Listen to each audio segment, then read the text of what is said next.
Ethical principles in business यानी business activities को किस तरीके से परफॉर्म किया जाए कि वो एथिकल हो यानी कि वो सही हो। तो while decision making in business following principle should be followed. तो कुछ प्रिंसिपल्स हैं जिसको अगर फॉलो किया जाता है बिजनेस ऑर्गेनाइजेशन द्वारा, बिजनेस में जो शेयर होल्डर्स हैं, जो एम्प्लॉयज हैं, एग्जीक्यूटिव्स हैं, उनके द्वारा, तो उनका जो बिजनेस होगा वो एथिकली राइट होगा। क्लियर। सबसे पहला ऑनेस्टी। ऑनेस्टी यानी कि ईमानदारी। तो जो भी एक्टिविटीज है, जो भी डीलिंग्स हो रही हैं, बिजनेस एक्टिविटीज परफॉर्म की जा रही हैं, वो ऑनेस्टी के साथ परफॉर्म करना है।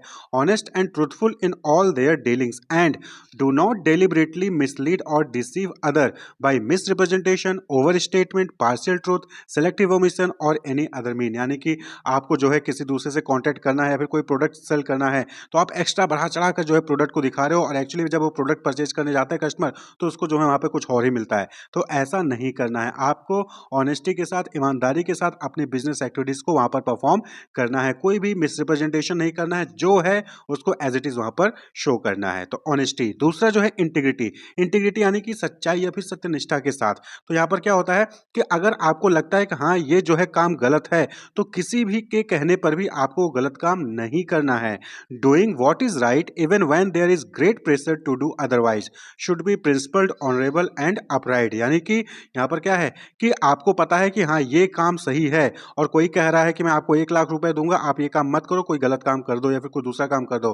तो नहीं, आपको वहां पर इंटीग्रिटी शो करना है। कोई कुछ भी कहे, आपको लग रहा है कि ये काम करना सही है, तो आपको वही काम करना है।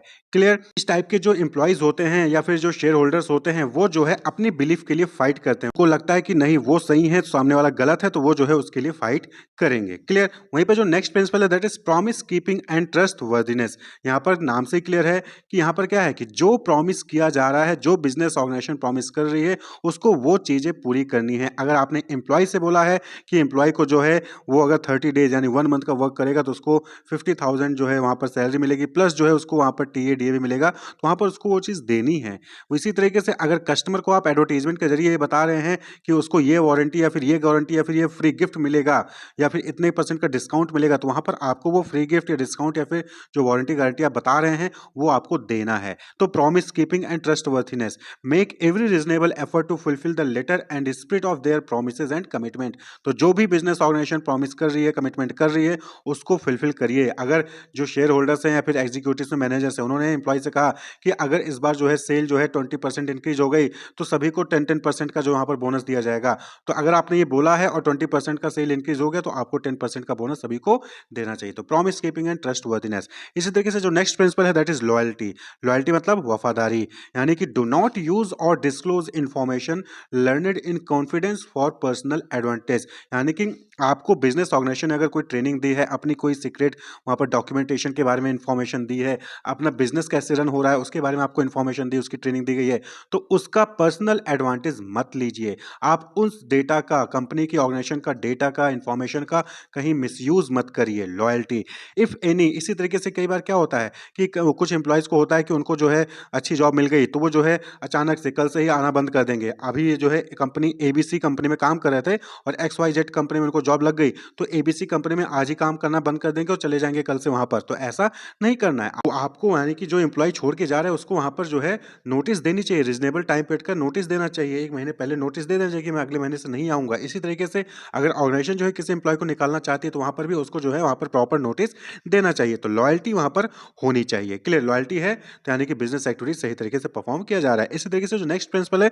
फेयरनेस। यहाँ पर देखिए जो सारी प्रिंसिपल्स हैं, ये नहीं कि एक प्रिंसिपल फॉलो करे दूसरा नहीं करो, नहीं, सभी के सभी आपको वहां पर फॉलो करने पड़ते हैं। तो फेयरनेस का मतलब क्या हो गया कि यहाँ पर आप किसी के साथ बायसनेस नहीं करते हैं, पार्शियलिटी नहीं करते हैं। Commitment to justice and equity. तो वहां पे इक्विटी होनी चाहिए, फेयरनेस होना चाहिए। जिसकी जो काबिलियत है उसके अकॉर्डिंग उसको सैलरी वहां पर मिलनी चाहिए, जिसकी जैसी परफॉर्मेंस है उसके अकॉर्डिंग उसको जो वहां पर इंक्रीमेंट या फिर जो है वहां पर रिकॉग्निशन मिलना चाहिए। Concern for other.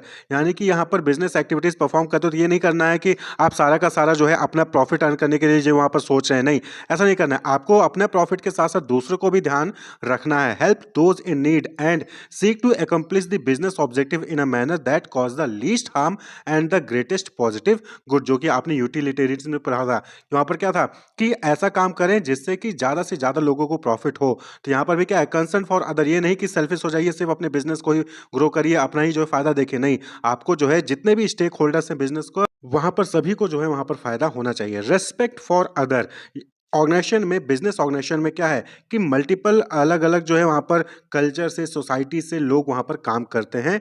अलग-अलग जो है वहाँ पर जेंडर के लोग वहाँ पर काम करते हैं, रेस के लोग काम करते हैं, यहाँ तक कि अब तो ग्लोबलाइज़ेशन हो गया है, तो अलग-अलग कंट्री के लोग जो है आपके किसी ऑर्गेनाइज़ेशन में काम कर रहे होंगे। तो ऐसे में आपको सभी को रिस्पेक्ट देना है।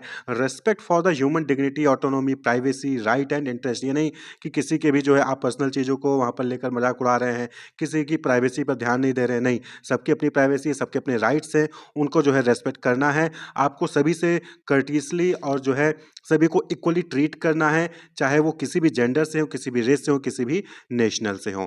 ये नहीं कि आप इंडियन नहीं हैं, आप बाहर से हैं तो हम आपको अलग तरीके से डील करेंगे, आप इंडियन हैं, हम आपको अलग तरीके से डील करेंगे, ऐसा नहीं करना है। आप मेल हैं तो आपको अलग तरीके से डील किया जाएगा, आप फीमेल हैं तो आपको अलग तरीके से रिस्पेक्ट दिया जाएगा, ये नहीं करना है। आपको सभी को इक्वली रिस्पेक्ट वहाँ पर करना है। लॉ अबाइडिंग यानी कि जो भी बिज़नेस ऑर्गेनाइज़ेशन है उनको जो है डिफरेंट टाइप के लॉज़ को फ़ॉलो करना पड़ता है। जैसे कंपनी एक्ट हो गया या फिर पार्टनरशिप एक्ट हो गया, जीएसटी हो गया, तो इन डिफरेंट लॉज़ को जो है फ़ॉलो करना पड़ता है और सभी ऑर्गेनाइज़ेशन को, बिज़नेस ऑर्गेनाइज़ेशन को इन लॉ को फ़ॉलो करना चाहिए। जो भी लॉज़ हैं, रूल्स हैं, रेगुलेशन हैं आपके बिज़नेस से रिलेटेड उनको जो है फ़ॉलो करना चाहिए, उनके अकॉर्डिंग जो है आपको काम करना चाहिए।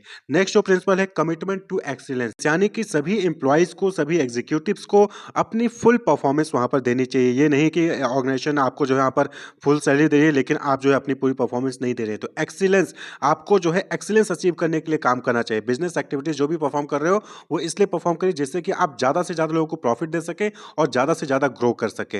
एक्सीलेंस को अचीव करने के लिए काम करें। अकाउंटेबिलिटी, अकाउंटेबिलिटी यानी कि सभी की रिस्पॉन्सिबिलिटी होनी चाहिए। तो अगर कोई भी बिज़नेस ऑर्गेनाइज़ेशन में कोई एम्प्लॉयी है, कोई भी काम कर रहा है, तो उसको अकाउंटेबल होना चाहिए या फिर ओवरऑल बिज़नेस ऑर्गेनाइज़ेशन अगर कोई काम किया है, तो बिज़नेस ऑर्गेनाइज़ेशन को अकाउंटेबल होना चाहिए। उनको एक्नॉलेज करना चाहिए कि हाँ, ये हमसे गलती हुई है और साथ ही साथ वहाँ पर जो है उनको उसकी अकाउंटेबिलिटी भी लेनी चाहिए। Acknowledge and accept personal accountability for the ethical quality of their decisions and omissions to themselves यानी कि अगर आपसे कोई गलती हुई है तो आपको उसकी अकाउंटेबिलिटी लेनी है, उसको एक्नॉलेज करना है और उसको जो है उसके लिए रिस्पॉन्सिबल अपने आप को मानना है और अकॉर्डिंगली काम भी करना है। इसी तरीके से नेक्स्ट जो है प्रिंसिपल है दैट इज लीडरशिप यानी कि यहाँ पर क्या है कि जो भी बिजनेस ऑर्गेनाइजेशन में एम्प्लॉयज़ हैं, एग्जीक्यूटिव्स हैं, टॉप लेवल पे हैं या फिर ओवरऑल जो बिजनेस ऑर्गेनाइजेशन है उनको जो है हमेशा लीड करना चाहिए एथिकल रोल को परफॉर्म करने में और एक ऐसा इन्वायरमेंट भी क्रिएट करना चाहिए अपने आसपास, अपने ऑर्गेनाइजेशन के अंदर कि लोगों को मोटिवेट हो, लोग मोटिवेट हो कि वो जो है एथिकली राइट वर्क जो है परफॉर्म करें और उसके लिए उनको जो है वहाँ पर प्राइज़ भी दिया जाए। यानी कि अगर सब लोग अच्छे से एथिकली वर्क कर रहे हैं तो उनको जो है रिकॉग्निशन भी वहाँ पर मिलनी चाहिए। तो लीड करना चाहिए। बिज़नेस ऑर्गेनाइजेशन अगर लीड कर रही है एथिकल काम के लिए या फिर जो एम्प्लॉइज़ हैं वो लीड कर रहे हैं एथिकल वर्क करने के लिए, इससे सभी लोग जो है एथिकली सही काम करेंगे और क्या होगा कि बिज़नेस सही तरीके से ग्रो करेगा, सोसाइटी का ओवरऑल यहाँ पर बेनिफिट होगा। तो ये जो है कुछ एथिकल प्रिंसिपल्स थे बिज़नेस के, जो भी बिज़नेस एक्टिविटीज़ परफॉर्म किए जाते हैं उनमें ये सारी जो है प्रिंसिपल्स को फॉलो किया जाए कि ऑनेस्टी के साथ काम करें, इंटीग्रिटी के साथ काम करें, प्रॉमिस जो किया है उसको जो है फुलफिल करें, लॉयल्टी के साथ काम करें, फेयरनेस होना चाहिए वहाँ पर, आप दूसरे के लिए भी सोचें और दूसरों को रेस्पेक्ट दें, लॉ को फॉलो करें, एक्सीलेंस को अचीव करने के लिए काम करें। ये नहीं कि बस हाँ, अब तो सैलरी मिलेगी अगले महीने की, हम कोई काम नहीं करेंगे, ऐसा नहीं होना चाहिए। अकाउंटेबिलिटी होनी चाहिए, लीडरशिप वहाँ पर होनी चाहिए। Wish you all the best, keep watching.